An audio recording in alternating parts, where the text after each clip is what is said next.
Harka fuunee ashamaa akkam jirtu daawwattoota Qubee TV oduu qubee isaatii kanaan isinitti himaa oduu waliin Ansablee Alamuuti. Muummeen ministeeraa Dr. Abiy Ahmed hojii raawwachiistota konfedereeshinii waliin mari'atan. Ministeerri muummee Dr. Abiy Ahmed hojii raawwachiistota konfedereeshinii waldaalee hojjettootaa waliin mari'achuu isaaniitu himame. Itoophiyaa keessatti gatiin boba'aa haalaan dabalaa jiraachuu isaatu himame. Leensaa hordofaa dabalata qabdi.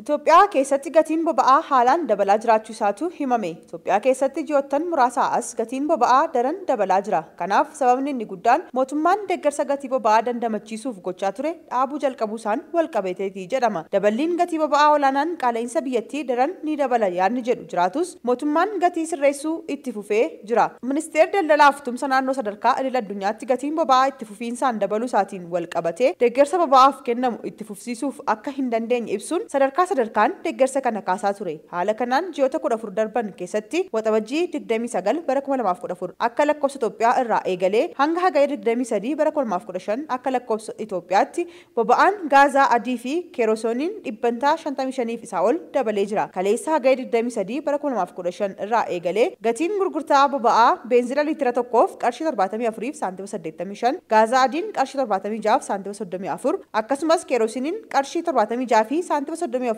akka gurguramu taasifamee jira. Ministeerri daldalaa fi hariiroo naannoo gatiin boba'aa addunyaa eebila 2015 irraa eegalee hanga dhuma baatii waxabajjiitti tasgabbiin gabaa hammi tokko mul'atee ture. Garuu erga ji'a adoolessaa as gatiin boba'aa baay'ee dabalaa waan jiruuf gatii fooyyessuun barbaachisaa ta'uu dubbatan. Ministeerri daldalaa fi walitti hidhamiinsa naannoo gochi deeggarsa boba'aa kaasuun namoota sadarkaa dinagdee gadi aanaa qaban irratti dhiibbaa kan hin qabnee fi qophii qo'annoo gahaa ta'een hojjetamaa akka jiru beeksise. Daballiin gatii wal irraa hin cinne ta'us Itoophiyaan biyyoota Afrikaa keessatti boba'aan gatii gad aanaadhaan gurguramu keessaa tokkodha. Biyyoota addunyaa keessatti gatii boba'aa kan kennu Staatistaa akka gabaasetti Itoophiyaan oomisha boba'aa gatii gadi aanaadhaan uummata isheef kan dhiyeessitudha jedhe. Yeroo ammaa gatiin boba'aa addunyaa waggoota darban caalaa baay'ee dabalaa jira. Gareen biyyoota boba'aa galchanii fi itti fayyadaman kan ta'e OPEC+ oomishni boba'aa akka dabalu gaafachaa turuun isaas ni yaadatama. Raashiyaa dabalatee biyyoonni miseensa OPEC+ gatii boba'aa dabaluudhaaf tarkaanfii fudhachaa turan. Karaaleen biyyoonni miseensa OPEC gatii itti dabalan keessaa tokko oomisha boba'aa guyyaa guyyaan hir'isuudha. Biyyoonni gurguddoon addunyaa boba'aa oomishaa jiran 23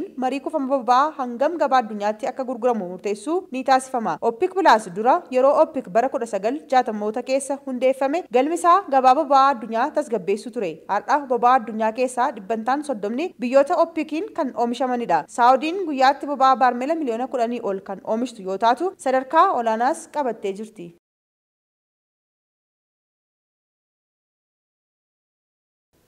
Ragaalee barnootaa sobaa adda baasuu fi hojiin mirkaneessuu gaggeeffamaa jiraachuu tajaajilli madaallii barnootaa qormaataa beeksise. Dursaan hojii gaggeessaa bulchiinsaa fi tajaajila ragaalee barnootaa dijitaalaa tajaajilichaa obbo Dassaala'uu Taaffasaa akka ibsanitti gochaaleen ragaalee barnootaa sobaa tajaajiloota garaagaraaf oolchuu babal'achaa jira jedhani. Kana hordofees tajaajilichi qaamolee dhimmi ilaallatu waliin hojii adda baasuu fi mirkaneessuu gaggeessaa jiraachuu kaasan. Bara baajataa xumurames tajaajilichi dhaabbilee 91 irraa ragaalee barnootaa dhufan 4,413 hojii adda baasuu gaggeessuu ibsan. Ragaalee adda baafaman keessaa qabxii jijjiiruu, ragaa barnootaa hin baranne qabaachuu fi ragaaleen sobaa argamuu heeran. Sanadoota sobaa dhabamsiisuu fi hojii irraa ugguruu akkasumas tarkaanfiin bulchiinsaa fudhatamuu obbo Dassaala'uun Faanaa Biroodkaastitti himan. Fuuldurattis rakkicha ittisuuf dhaabbilee barnoota olaanoo fi dhaabbilee biroo waliin ta'uun ragaalee sirriin kuusuu fi moosaajiin onlaayinii kalaqamaa jiraachuu hubachiisan. Dhaabbileenis hojjettoota wayita miindessan guddina sadarkaa kennanii fi dhimmoota biraa irratti hojii ragaalee barnootaa adda baasu gaggeessuu akka qaban akeekan. Guyyaan akka har'aa hagayyi 30 guyyaa Oromiyaan aartistii fi qabsaa'aa Oromoo aartistii Eebbisaa Addunyaatti dhabdedha. Leensaa hordofaa waan itti dabaltu qabdi.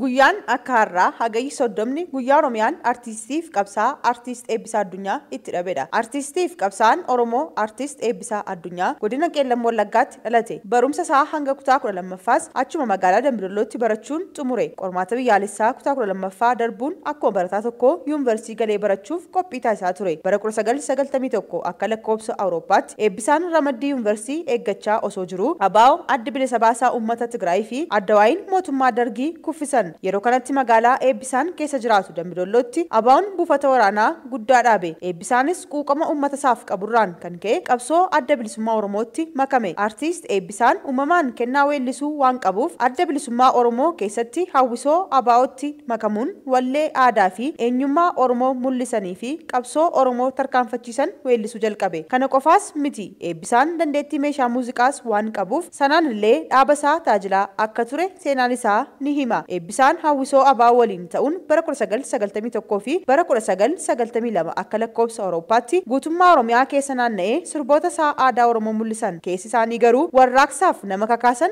sirbaa ture. Eebbisaan erga ABO'n bosona seenees sirba quuqama saba isaa ibsu sirbuuf duubatti hin deebine. Mootummaa wayyaanees osoo hin sodaatin ifaaf ifatti dubbachuu isaa ittuma fufe. Egaan weellisaan gamees Eebbisaa Addunyaa mootummaa wayyaaneen kan hin ajjeefame waggaa 27 irraa jechuun hagayya 30 bara 1996 akka lakkoofsa Awurooppaattidha. Eebbisaan guyyaa kana mana isaa magaalaa Finfinnee naannoo Shiroo Meedaatti argamu keessa osoo jiraatu akka ajjeefame seenaan isaa ni ibsa. Egaa guyyaan kun guyyaa qabsoo fi aartiin Oromoo nama jabaa tokkoof keessaa dhabde ta'uun waggaa waggaan uummata Oromoo bal'aa biratti yaadatamaa oola.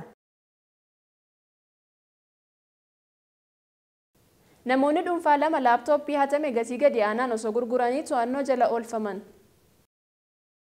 Namoonni dhuunfaa lama laaptooppii hatame gatii gadi aanaan bituun namoota biraatti osoo gurguranii qabamuu poolisiin magaalaa Finfinnee beeksise. Shakkamtoonni kunneen laaptooppii yeroo fi bakka adda addaatti hataman magaalaa Finfinnee keessatti hayyama daldala seeraa qabeessa daayeffachuun bitaa fi gurguraa akka turantu himame. Poolisiin eeruu hawaasaa irraa argate hordofuun kutaa magaalaa Araadaa aanaa lama riqicha Giyoorgis bakka jedhamutti dunkaana daldala shakkamtoota sakattee laaptooppiiwwan 47 fi moobaayila 2 shakkamtoota 2 wajjin to'achuu hime.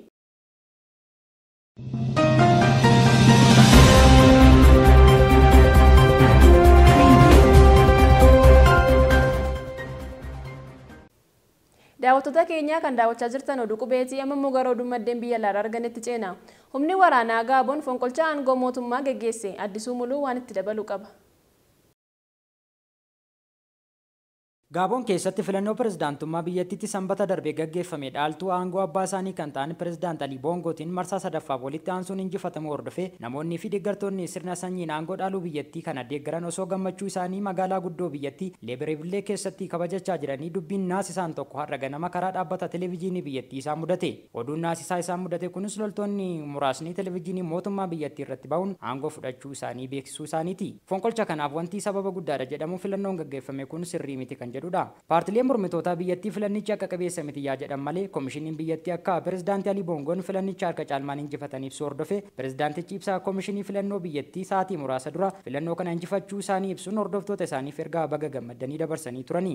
Filannichi taajjabdoonni kan irratti hin hirmaannee fi ija gaazexeessitoota idil addunyaatiin uwwisaa akka hin arganne immoo BBCtu gabaase. Aangoon biyya Gaaboon bara faranjootaa bara 1967 irraa eegalee sanyii pirezidaantii biyyattii kan amma fonqolcha aangoo irratti taasifame harka pirezidaantii Ali Boongoo irratti argama. Aadaan fonqolchaa kun biyyoota Afrikaa keessumaa biyyoota Afrikaa lixaaf mata dhukkubbii guddaa ta'e kan jiru yoo ta'u dhimmichi gamtaa biyyoota Afrikaa ECOWAS dabalatee hooggantoota Afrikaa fi hanga dhaabbilee idil addunyaatti yaaddoo ta'ee jira. Haaluma wal fakkaatuuf fonqolchi amma Gaaboonitti taasifame kun gamanumaan gamtaa Afrikaa dabalatee hawaasa idil addunyaatiif rakkoo guddaa ta'a jedhamee sodaatamaa jira. Humni waraanaa biyyattii dhaabbata televezyiinii biyyattii irratti haasaa taasisee aangoo bulchiinsa biyyattii dhuunfachuu isaa hime. Gareen humna waraanaa kun bu'aa filannoo sanbata darbee kan biyyattiitti pirezidaantiin biyyattii Ali Boongoon akka injifatan labsame haquuf akka jiru hime. Koomishiniin filannoo biyyattii akka jedhetti pirezidaant Ali Boongoon filannicha harka lama sadaffaa mormitoota isaanii caaluun biyyattiitti yeroo sadaffaaf injifachuu isaanii himee ture. Fonqolcha kanaan pirezidaant Ali Boongoon aangoo biyyattii kan gadhiisan yoo ta'e aangoon biyyattii kan sanyii isaaniitiif waggoota 53f qabamee ture harkaa fuudhama. Pirezidaant Ali Boongoon bara 2009 irraa eegalee erga abbaan isaanii obbo Umar du'e aangoo biyyattii qabatanii jiru. Loltoonni waraanaa lakkoofsi isaanii 12 ta'an dhaabbata televezyiinii biyyattii irratti mul'achuun haasaa taasisaniin akka jedhanitti bu'aa filannoo kana haquu fi dhaabbilee riippaabilikaa biyyattii hundaa akka diiguuf jiran beeksisan. Loltoota kana keessaa tokko dhaabbata televezyiinii Gaaboon 24 jedhamu irratti sirna dhaalma aangoo amma jiru kana xumura itti gochuun biyyattiitti nagaa buusna jechuun dubbate. Loltuun kun itti dabaluun bulchiinsa Ali Boongoo itti gaafatamummaa kan hin qabne dhimma hawaasaaf yaaduu kan hin dandeenye fi walitti hidhaminsa hawaasummaa hawaasa biyyattii itti fufsiisuu kan hin dandeenye biyyattii gara jeequmsaatti geessuuf balaadhaaf kan saaxilu kun immoo amma aangoo biyya keenyaa irra bu'eeraa jedhan. Biyyi giddu gala lixa Afrikaatti argamtu Gaaboon kanaan dura kolonii Faransaay kan turte yoo ta'u Faransaay fonqolcha kana hordofuun dippiloomaasota ishee biyya biyyattii keessaa baasaa akka jirtutu himame. Faransaay Gaaboon keessatti dhaabbata oomisha boba'aa irratti hojjetu dhaabbata Total Energy jedhamu kan qabdu yoo ta'u kutaalee dhaabbatichaa 45 ta'u keessatti hojjettoota lakkoofsi isaanii 350 ta'antu argama. Dhaabbanni boba'aa Faransaay Total Energy hojiin isaa inni guddaan nageenya hojjettoota isaa fi hojiiwwan Gaaboon keessatti hojjetan mirkaneessuudha. Fonqolcha yeroo dhiyoos Maalii keessatti mudateen ari'amuun dippiloomaasota Faransaay mudachuun isaanii yaadatama. BBC fi CNN wabeeffanne.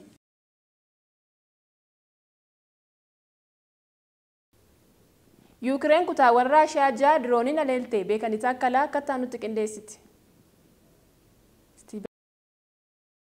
Yuukireen kutaawwan biyya Raashiyaa 6 har'a dirooniin kan aleelte yoo ta'u, qondaaltonni Raashiyaa haleellaa kana kan raawwatte biyya masaanuu isaanii Yuukireen ta'uu ibsan. Qondaaltonni Raashiyaa akka jedhanitti haleellaan diroonii Yuukireen raawwatte kun bulchiinsa biyyattii 6 haalaan rukutuu himan. Haleellaan kun erga waraanni biyyoota kana gidduutti jalqabe haleellaa ji'oota 18 asitti taasifaman keessaa isa haalaan ulfaataadhas jedhame. Haleellichaan daangaaleen Isooniyaa fi Laativiiniyaan kan bulchiinsa buufata xiyyaara Peeskoof liixatti argaman kan haleelaman yoo ta'u, haleellichaan walqabatee ibiddi akka ka'etu himama. Hojjettoonni balaa tasaa Raashiyaa akka jedhanitti haleellaa kanaan xiyyaaronni 4 miidhamuu himan. Bulchaan naannichaa miidhaa haleellaa kanaan walqabatee qorachuuf balalliin xiyyaaraa haqamuu beeksise. Haleellichaan walqabatee suuraaleen marsariitii hawaasaa irratti gadhiifaman akka agarsiisanitti ibiddaa fi aarri haalaan mul'ata. Bulchiinsi naannichaa haleellaa kana namni du'e akka hin jirree fi ibiddi balaa kanaan uumame kun to'atamuu beeksisuullee CNN gabaase isaan balicha lubbuun namootaa 2 darbuu ifoomse. Sabaa himaaleen tokko tokko akka gabaasaa jiranitti haleellaa diroonii kun bulchiinsa Peeskoof qofatti akka ta'ee fi diroononni 10 haga 20 ta'an naannoo kana haleeluu isaanii himaa jiru. Ministeerri ittisa Raashiyaa akka jedhetti haleellaan diroonii kun naannoo Moskoo dabalatee kutaalee biyyattii biroo keessatti raawwatamuu himuun diroononni kunneen akka rukkutamanii kufanii fi balichaan miidhaan ulfaataan ga'e akka hin jirres hime. Xiyyaaronni geejiba Illuuzhinii 76 haleellaadhaan booda ibiddiitti qabachuu gabaasichi hime. Bulchaan naannichaa jalqaba waraanni haleellichaa ofirraa qolachaa jira jedhanii ture. Akkasumas waraabbii viidiyoo ibidda cimaa dho'iinsi keessaa dhagahamus qoodan. Magaalichi Piiskoof Yuukireen irraa fageenya kiiloomeetira 600 irratti kan argamtu yoo ta'u, gama daangaa Istooniyaatti dhiyaatti. Yuukireen haleellaa kana raawwachuu ilaalchisee waan jette kan hin jirre yoo ta'u, garuu ammoo haleellaawwan Raashiyaa keessatti raawwataman irratti baay'ee yaada hin kennan. Torbanoota dhiyoos Yuukireen dirooniiwwan dhohan iddoowwan qiyyaafannaa Raashiyaa keessatti fayyadamaa akka jirtu ammatti jijjiirama gara biraatiin ammoo waraanni Raashiyaa opereeshinii galaana gurraacha irratti tureen bidiruuwwan Yuukireen saffisoo loltoota gara 50 ta'an qabattee turte.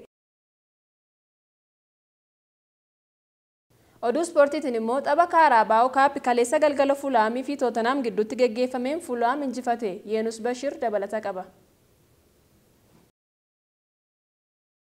Tapha Kaaraabaaw Kaap kaleessa galgala Fulhaamiif Tootenaam Hotspur gidduutti gaggeeffameen Fulhaam injifate. Taphni Kaaraabaaw Kaap kaleessa galgala Fulhaamiif Tootenaam Hotspur gidduutti gaggeeffameen sa'aatii idilee daqiiqaa 90 alatti yeroo dabalataa daqiiqaa 30 kennamullee gareen kun wal injifachuu waan hin dandeenyeef rukuttaa adabbii adda baastuu kennameen Fulhaam rukutticha shananuu yoo milkaa'u Tootenaam Hotspur sababa taphataa isaa Deevilsan Saancheez rukutticha milkaa'uu dhabeef carraan injifachuu Tootenaam Hotspur mo'atamuun wal dorgommii waancaa kana keessaa ala ta'eera. Gariin Fulhaam tapha Piriimeer Liigii torbee kanaan Arsenaal waliin qabxii qooddachuun ga'umsa gaarii irra jira. Taphichi har'asitti fufee kan gaggeeffamu yoo ta'u sa'aatii wal fakkaataa sa'aatii 3:45 irratti Cheelsiin Wilbarden waliin taphata. Argotee Taawun Blackburn Rovers waliin, Sheffield United Lincoln City waliin kan taphatan yoo ta'u Nottingham Forest fi Burnley waliin taphatu. Sa'aatii 4 irraa eegalee immoo Doncaster fi Everton ni taphatu. Oduu ispoortii Pro Liigii immoo kilabni Saudii bara kana taphattoota urjii walitti qabaa kan jiru. Taphni kaleessa galgala kilaba Cristiano Ronaldoon keessaa taphatu Al Nassr fi Al Shabaab gidduutti gaggeeffameen injifannoo kilaba Al Nassr 4-2 goolabame yoo ta'u taphicha rukuttaa adabbii 2 kennameen Cristiano Ronaldoon kan galche yoo ta'u Sadio Maaneen immoo kubbaa Cristiano Ronaldoon mijeessee kenneef kan galchee fi goolii tokko hafte immoo taphataa garichaa Sultaan Algalmituu galche. Daawwattoota keenya kan daawwachaa turtan oduu qubeetii oduu qubee waliin Ansabilee Alamuun ture qophiileen qubeetii fi afaan itti fufuu isaa waliin turtii gaarii.